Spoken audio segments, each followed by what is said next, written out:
Hey folks, so thanks for joining me here in this second video on this week's mental health topic, which is depression.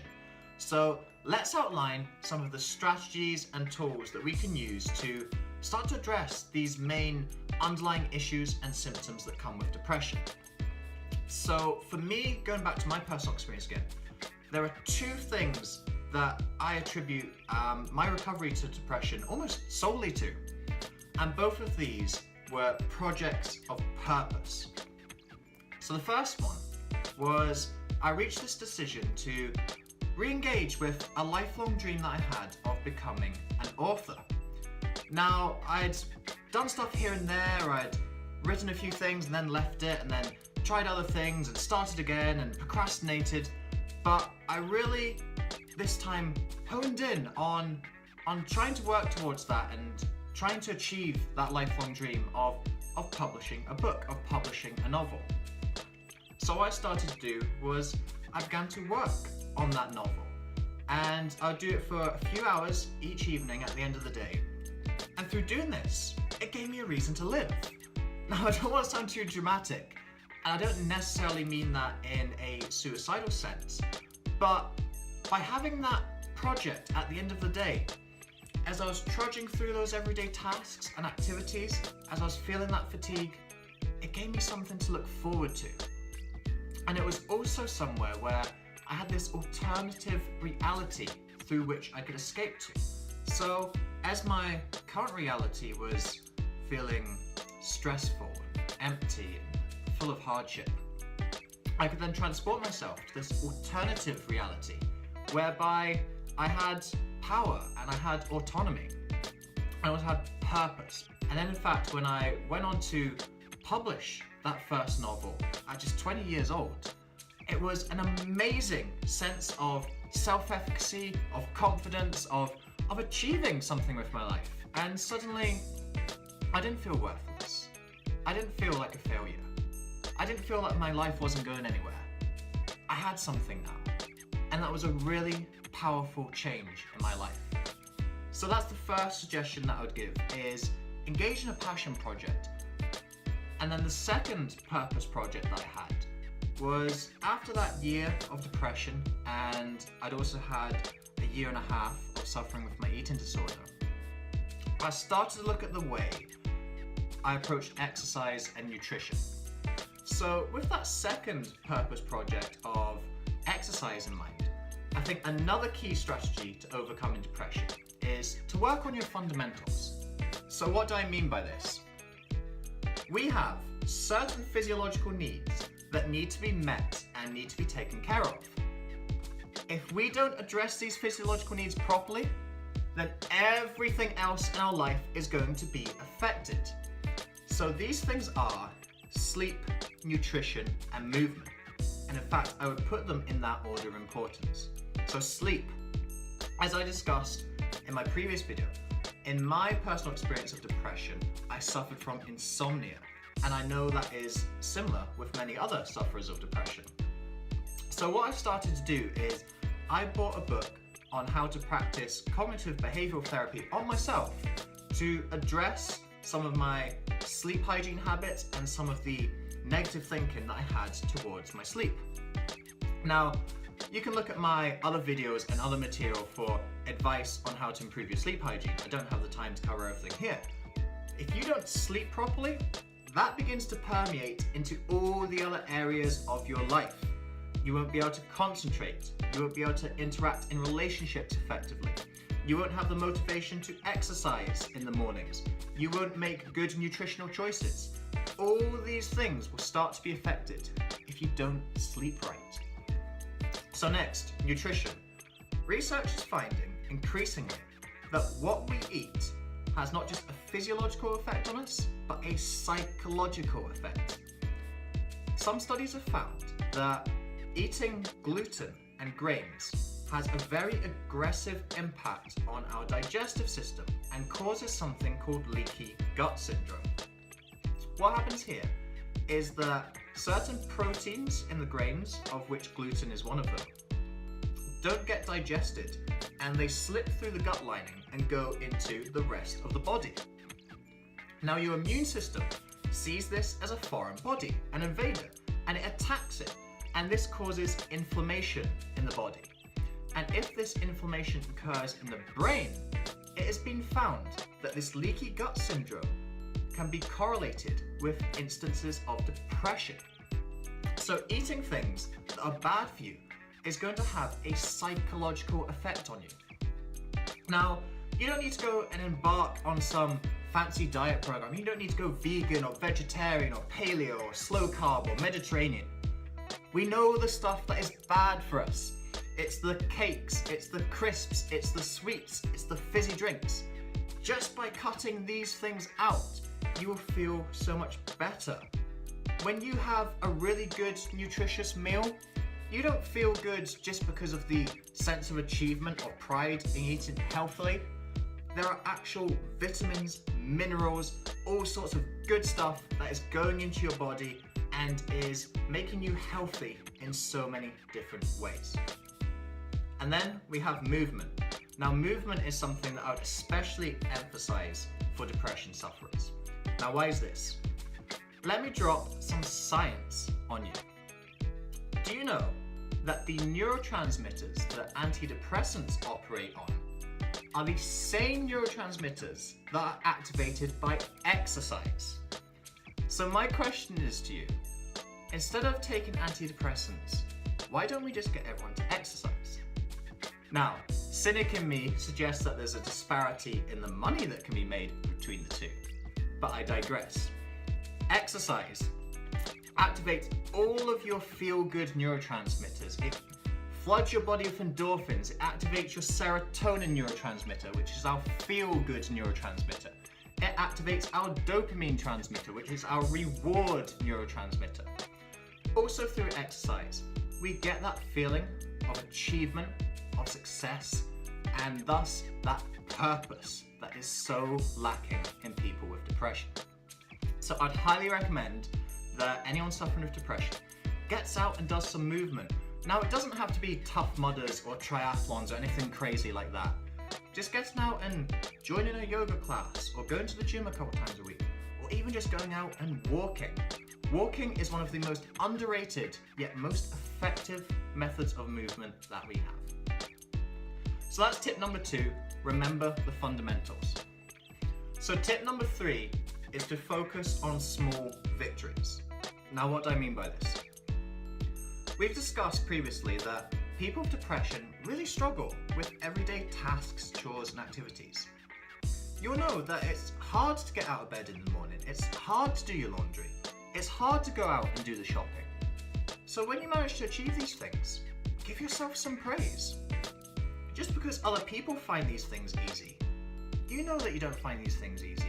You know that you don't manage to do these things every day necessarily. So have some pride in that and feel a sense of accomplishment.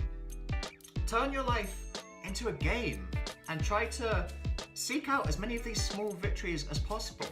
I know it may seem silly, I know it may seem benign, but if you don't pride yourself for the simple things that you're able to achieve, how are you ever going to pride yourself towards the bigger things? How are you ever going to work towards doing bigger things and challenging yourself and really kind of rising out of your darkness if you can't appreciate those small things that you're able to do, because they are just as noble as the big tasks that other people may be able to achieve.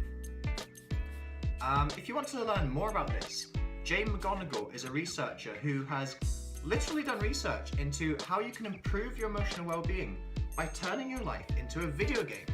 She's done a lot of research into the components of video gaming that make us feel good, seeking out rewards, completing quests, progressing towards a higher goal. You can do this with your life and bring in more of that achievement and sense of pleasure and purpose.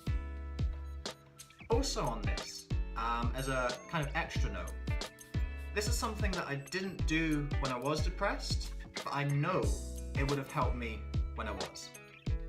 And that is creating a gratitude journal. So what I've been doing for the past couple years is at the end of every day, I have a gratitude journal. And in that, I'll write down 3 things that I'm grateful for. So this can be something that's happened during the day, something that you've achieved.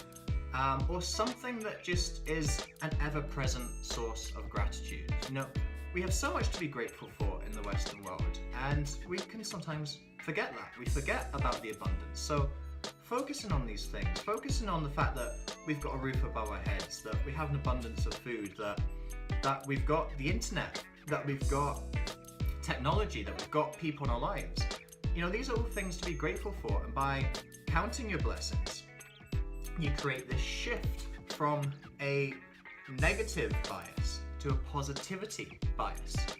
And by seeing the world through the lens of being grateful for everything, you start to switch that tendency for depression to focus on the past and the present and the negative things, and start to see the positive things in your present, and then begin to see the positive things in your future. Gratitude has been the thing more than anything else that I brought into my life in the past few years that has really enhanced my growth, my perspective, and increased my well-being. It is the regular practice of gratitude that I attribute to getting over the death of my dad, which was the biggest hardship and worst experience that I ever had in my life, worse than depression. But through gratitude, I was able to see the positives and see the silver linings. I really managed to rise out of that negative experience. And I know if I'd had that practice when I was suffering from depression, I would have had a similar positive effect. So tip number 3, focus on the small victories and practice gratitude. Now, tip number 4 is spend time with like-minded people. Studies have found that social ties are the single biggest predictor of lifespan, more so than smoking, nutrition, and access to medication. It is huge. So what we've got to do is get out into the company of others. And I know that's hard when you're suffering from depression. I know you just want to hide away from the world. And I know it's hard to be in social situations. It's tiring, and it's frustration, and you just don't feel the positivity that seems to be emanating from everyone else. But it is other people that make life truly worth living. And to rise out of your depression into a fulfilling life, you will need the presence of other people. So find people who are like-minded, who really share the same values and interests as you do. Again, one of the really big changes that I made to come out of that depression was I started to spend more time with these types of like-minded people. I found people who were really into the nerdy stuff that I liked. Lord of the Rings, Star Wars, Game of Thrones. The flatmates I lived with in university, big shout out to you guys. I had so much fun with because they shared these passions and interests, and social interaction with them, it wasn't hard, it wasn't tiring, and they brought me so much pleasure and so much fulfillment and really kind of boosted me up. And then there was the people that I studied psychology with, people who were also interested in human thought and human behavior, and again, I had some great times with those people as well. And one of the biggest factors, again, in my recovery was I started to spend more time with people on the Psychology Society committee. And in fact, just after I made this decision to start to readdress my life and start to go towards growth, I was elected Vice President of the entire Psychology Society for Glasgow University. And I was only in my second year of uni, and that was a huge accomplishment. And again, that really gave me that sense of pride and achievement that other people did value me, and I was worth something, and I could contribute something to something bigger than myself. And that was a really big boost. That was a really, it was an early small victory. It wasn't even a small victory. It was a massive victory. And I then went on to be president of that society, and I completed that growth journey. But it all started through making the decision to spend more time with people who share my values, people who intrigued me and interested me, and people who brought positivity into my life.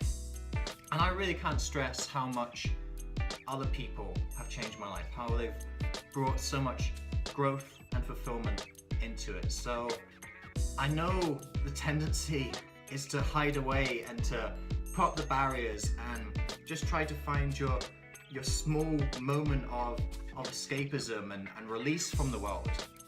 But I encourage you to go out there and find the presence of other people. Spend time with them, and you will start to feel the change as they bring positivity and light into your life. So guys, those are my 4 tactics for combating some of the major underlying causes and symptoms of depression. I hope you found these videos useful. Depression is something that I'm very passionate about, having been a personal sufferer myself. And I know it's tough to talk about depression. I know it's tough to admit that you don't like your life and you don't find joy in it, and it can make you feel that you're the odd one out when everyone else is enjoying themselves and you're not. But that's not your problem. That's the problem's problem. And what I aim to do is to help you guys to address the problem. And then as the problem goes away, then you've got time to truly work on yourself and express yourself.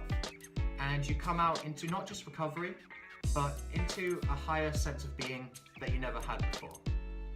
And by going through those struggles, you will actually gain so many lessons and so much strength that you didn't know that you had before. And that is actually going to help you and give you the advantage over other people in life. So don't just see recovery as the goal. See something even more than recovery as the goal, because you can do it. You can achieve it. You do have that inner strength. You do have that inner power. But sometimes we need to work through a lot of dark stuff and a lot of hardships to really tap in to that inner strength and that inner power. Next week, our focus is going to be on body dysmorphia, muscle dysmorphia, body image, just a general core conception of the way that we look. Again, I'm going to be shaping this discussion through some of my own personal experiences, my observations of what exacerbates these symptoms, and again, what we can do to address them. So guys, until next time, love inwardly and shine outwardly.